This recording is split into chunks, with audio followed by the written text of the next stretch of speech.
pengakuan sebagai cucu Nabi itu hanya sebuah propaganda. TV Al-Waha, Hot Inspiration. Assalamualaikum warahmatullahi wabarakatuh. Sedulur TV Al-Waha dimanapun Anda berada, dari kawasan Sejuk, Beniwah Kerajaan, Kecamatan Bojong, Kabupaten Tegal, Jawa Tengah. Inilah channel TV Al-Waha Hot Inspiration. Kembali bersama saya Bahril Ulum dalam segmen acara Sorotan Bahril, menyorot dengan hati, membahas dengan teliti.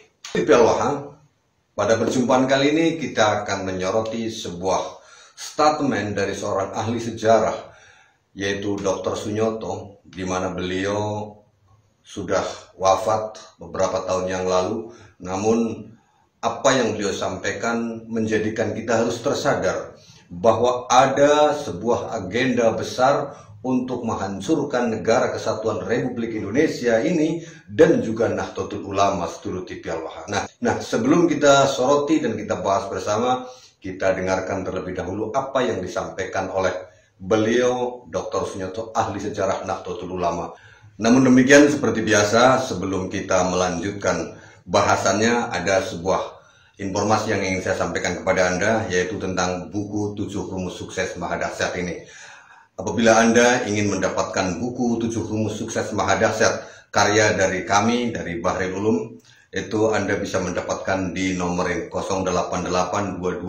088-22-1498-123. Buku ini berjudul 7 Rumus Sukses Mahadahsyat, diberi komentar oleh Rektor Universitas Sains Al-Quran di Jawa Tengah di Wonosobo, Profesor Dr. Kiai Haji Mukhotob Hamzah MM.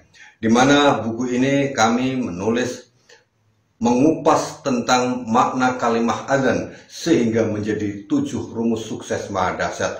Insya Allah apabila Anda memiliki buku ini, Anda akan tercerahkan dan banyak hal yang membuat Anda bersemangat hidup dalam meraih kesuksesan. Karena buku ini mengkaji tentang kalimat adzan agar menjadi kaya, sukses, dan kaya seketika dengan landasan kalimah adzan.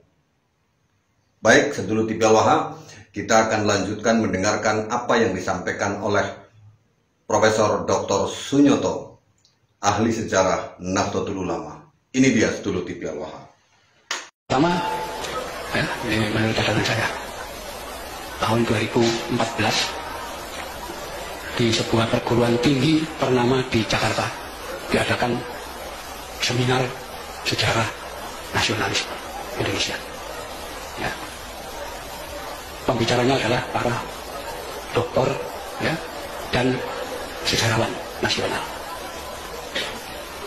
Saya tidak tahu, NU diundang tapi tidak ada yang datang. Yang datang hanya reporter NU online, Abdul Alawi namanya. Ya, habis datang ke situ, ya, Abdul Alawi ini nunggu saya. Ya, ketika saya datang ke PBNU, saya dilapori. Ini hasil seminar, ya, yang dilakukan di perguruan tinggi besar ini. Itu semua pembicara mengatakan dalam pergerakan nasional Indonesia, ya, perintisan mulai kebangkitan nasional sampai Indonesia merdeka, sampai membentuk negara kesatuan Republik Indonesia, satu-satunya organisasi yang tidak punya peranan apapun NU. Ya. Jadi NU sama sekali tidak punya sumbangan apapun pada negara ini. Itu pandangan para sejarawan, ya, pandangan para sejarawan tentang NU. Sampai dengan sinis mereka mengatakan PKI itu aja punya peranan kok, ya, pernah berontak melawan kolonial, melawan Belanda tahun 1926. Ya, NU nggak pernah, ya, nggak punya peran apapun. Rupanya mereka sangat yakin dengan sejarah versi mereka, ya, di mana dalam sejarah versi mereka itu sumber-sumber itu kan semua tersimpan di museum-museum dan perpustakaan di luar negeri. Ya. Mereka yakin orang NU nggak bakal bisa masuk ke sana. Ya. Kalaupun pernah ada yang keliten, nggak bakal bisa baca dokumen itu. Nah, bahasa Belanda. Kalau ke Inggris juga nggak bisa baca itu. Ke tempat lain, ke Jepang juga nggak bisa baca dokumen-dokumen itu. Ya, pokoknya NU dianggap kumpulan orang bodoh yang asal ikut gitu aja. Itu 2014. 2015 ada satu peristiwa, ya, NU diundang, ya, dalam pertemuan di kafe yang terletak di Jalan Kemang Utara, ya, yang datang ke bumi, ya. Nah, di situ yang dibincang adalah ketepatan penggunaan istilah Indonesia dan Nusantara. Ya, mereka membincang penggunaan sebutan Indonesia itu tidak cocok karena itu bahasa asing. Yang cocok adalah Nusantara. Ya, rupanya di situ NU diundang karena mereka menganggap NU itu Islam Nusantara. Ya, itu tanggal 17 Oktober 2015. 3 hari kemudian tanggal 20 Oktober 2015 kita diundang lagi di tempat yang sama, tapi kali ini bahasanya lain, ya. Ada 2 tema utama yang dibahas. Tema yang pertama, pembubaran NKRI. Jadi Indonesia mau dibubarkan, ya. Jadi mereka lewat jaringan luar negeri, ya, lembaga-lembaga internasional nanti mengusahakan agar semua lembaga internasional memberikan penilaian bahwa Indonesia adalah negara gagal, ya. Wis korupsinya terkendali, kemiskinan meluas dan seterusnya, ya. Di situ pelanggaran HAM dan itu nanti akan dicap, ya. Kalau sudah jadi negara gagal ya bubar, nanti ganti negara baru. Seperti dulu di Afrika ada negara namanya Rhodesia, ya, diganti Zimbabwe, ada dianggap gagal. Indonesia juga akan dibegitukan, ya. Nah, kalau NKRI sudah dibubarkan, maka mereka merancang kedua akan membentuk Negara Rakyat Nusantara NRN, ya. Yang untuk saat itu sudah terbentuk, wali negaranya namanya Yudi Samhudi Syuuti, ya. 20 Oktober itu, jadi jelas mau membubarkan NKRI. Yang tidak pernah mereka sangka dan tidak pernah terpikirkan, 2 hari kemudian 22 Oktober Presiden Jokowi, ya, menetapkan 22 Oktober sebagai Hari Santri, ya. Dan yang di luar perkiraan mereka, begitu Hari Santri ditetapkan 22 Oktober, pesantren se-Indonesia itu upacara bareng dan sepakat NKRI harga mati, ya. Oh, itu rencana kacau mereka, ya. Tapi mereka masih melanjutkan rencana itu, ya. Salah satunya kita bisa lihat gerakan 411 dan gerakan 212, mereka yang biayai, ya. Mau menggulingkan Jokowi, bukan hanya menggulingkan Jokowi, tapi mau bubarkan Indonesia. Itulah tanggal 1212 itu bagian dari kelompok ditangkap sama Polri, berani. Termasuk nanti diikuti pembubaran ATI. Memang jaringannya ke sana nanti, karena Indonesia akan dibagi 2, Negara Rakyat Nusantara itu wilayah Indonesia Timur, Indonesia Barat, ya. Kalimantan sampai Sumatera itu khilafah bentuk negaranya, ya. Itu fakta, ya. Itulah tanggal 29 Oktober saya ketemu Kiai Said Akil di Juanda, Surabaya. Saya laporkan, ya, pada beliau ini, beliau lihat tuh, ini makar nih sudah membubarkan negara dan bikin negara baru, ya. Ya.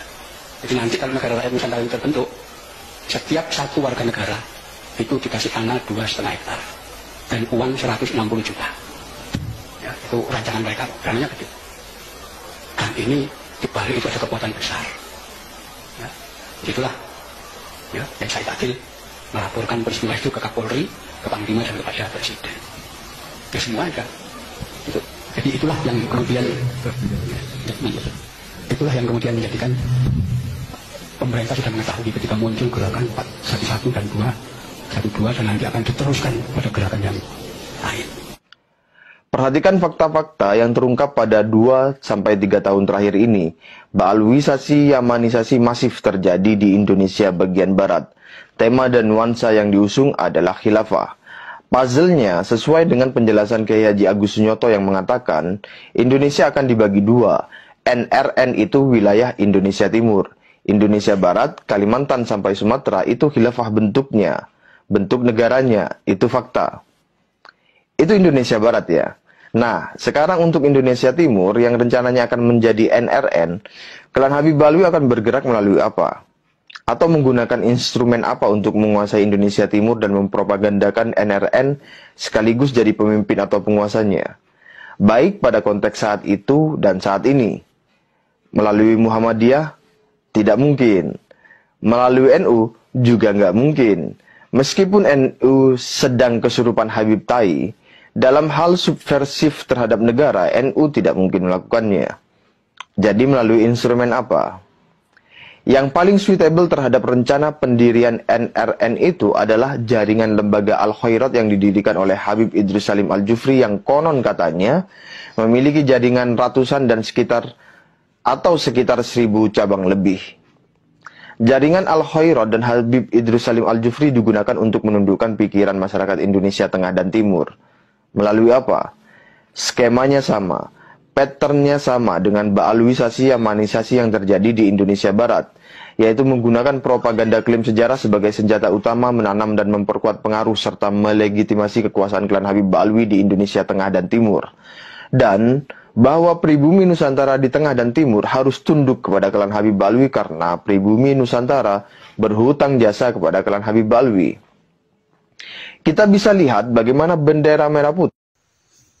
Nah, itu dia sedulur TV Al-Waha, apa yang beliau sampaikan, bahwa ada sebuah agenda besar yang mengintai negara kesatuan Republik Indonesia ini, dan ini sangat berbahaya apabila kita tidak bertindak hari ini, sedulur TV Al-Waha. Kenapa? Pada saatnya nanti ketika kita diam membisu, membiarkan rencana-rencana jahat itu mereka laksanakan, maka pada saatnya anak cucu kita bangsa Indonesia tidak lagi merasakan kemerdekaan seperti hari ini. Negara Indonesia akan hilang, hanya tinggal sejarah menjadi masa lalu. Di 30 atau 50 tahun bahkan 100 tahun yang akan datang, Indonesia hanya akan menjadi sejarah bahwa pernah ada negara bernama Indonesia, negara kesatuan Republik Indonesia, namun oleh sekelompok orang diganti demikian rupa. Dan ada juga salah satu komentar dari video saya seperti ini, sedulur TV Al-Waha.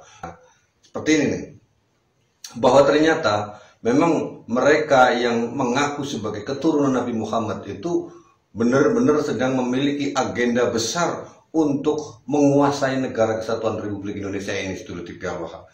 Pengakuan sebagai cucu Nabi itu hanya sebuah propaganda. Mereka mengaku sebagai cucu Nabi hanya sebuah alat. Tujuannya adalah bukan semata-mata mengajak umat untuk mencintai Rasulullah. Perlu diperhatikan bahwa apa yang mereka lakukan dengan mengatasnamakan sebagai cucu Nabi, memaksa orang-orang untuk meyakini bahwa mereka adalah cucu Nabi Muhammad, tetapi sesungguhnya bukan. Itu semuanya adalah sebuah skenario, sebuah doktrin sesat yang akan berbahaya bagi bangsa kita ke depan, sedulur TV Al-Waha. Karena agendanya bukan mengajak mereka cinta Nabi, bukan mengajak umat untuk cinta Nabi, cinta Rasul dengan cara mencintai keturunannya. Mereka yang mengaku sebagai keturunan Nabi Muhammad dicintai. Ketika mereka dicintai habis-habisan, mereka dipuja, disanjung karena kita anggap sebagai cucu Nabi Muhammad, kita kemudian akan buta tuli. Kita seperti hewan kerbau dicucuk hidungnya, menurut saja apa kata mereka. Pada saat itulah, sedulur TV Al-Waha, negara ini akan mudah untuk dicabik-cabik, bahkan dipecah belah menjadi beberapa bagian. Ini sangat berbahaya, sedulur TV Al-Waha. Nah, karena itulah, sedulur TV Al-Waha, pencerahan-pencerahan semacam ini harus kita perhatikan, harus kita terus melakukannya. Agar apa? Agar generasi bangsa kita kelak tidak terjajah kembali seperti bangsa Indonesia di masa lalu. Kenapa? Nenek moyang kita begitu lama terjajah oleh bangsa-bangsa yang merasa dirinya cerdas, sehingga bangsa Indonesia ini tidak diperbolehkan sekolah, tidak diperbolehkan menuntut ilmu, dibiarkan rakyat Indonesia, nenek moyang kita dalam keadaan bodoh. Nah, hari ini kita terus dibodohi oleh hurufat-hurufat, oleh sejarah-sejarah palsu yang mereka klaim-klaim begitu rupa. Ini adalah pembodohan supaya kita menjadi tetap bodoh, dan kalau kita tidak tahu sejarah yang sesungguhnya, maka kita akan terkuasai dengan mudah. Karena itu, berhati-hatilah, sedulur TV Al-Waha. Mari kita bangkit bersama. Perjuangan Wali Songo Indonesia Laskar Sabilillah. Saya Baharul Ulum. Assalamualaikum warahmatullahi wabarakatuh.